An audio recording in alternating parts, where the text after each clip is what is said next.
I have read a lot of comments in my previous video about dun sa MyCBC app ng China Bank. Nag-error, hindi daw nakapag-proceed ng registration. So, let's answer that today. I will help you. I will guide you on how to register your account on the app. So, let's go. Okay, first, kung wala ka pang app ng MyCBC, the new logo, the new app, I suggest you download it first in your Google Store or your App Store, okay? So once you downloaded it, you will open the app. You will now register your account, okay? And then the step 2 is you agree to the terms and conditions of the app. And step 3, you enter the needed information that you can only answer it. You can only provide the information na kailangan para makapag-proceed tayo to the next step. Step 4, ito nakikita nyo that you will encode the verification code or what we call the OTP, one-time PIN. So, i-encode mo lang siya dyan.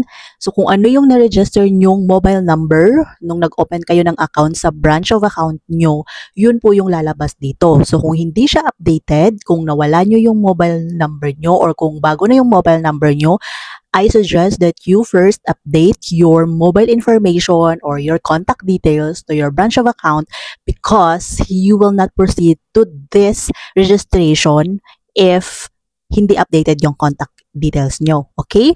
So, if you updated, yan magsisend yung OTP nyo. This will be the next step. You will create now your credentials, your username and your password. And you will enter the new password. There will be a guidelines for the password na kailangan mong i-create. So, once you're done, this will appear. Congratulations, you have already enrolled your account. So, once you have registered, you will receive 3 SMS in your registered mobile number. First is you have enrolled your account, blah, blah, blah, yung message na ma-receive nyo. After naman ng 8 hours, you will receive another SMS that your registration is in process. And the last that you will receive is now you are successfully registered your account. So, 24 hours mo pang ma-open yung account mo after the successful registration. So, once you have registered, then voila, you can open your account already.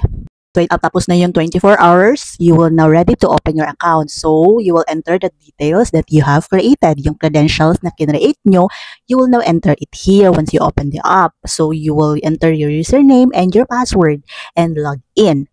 And then once you have logged in, you will receive an OTP that will be sent to your mobile number. And once you have entered your OTP, you will now create your 6-digit PIN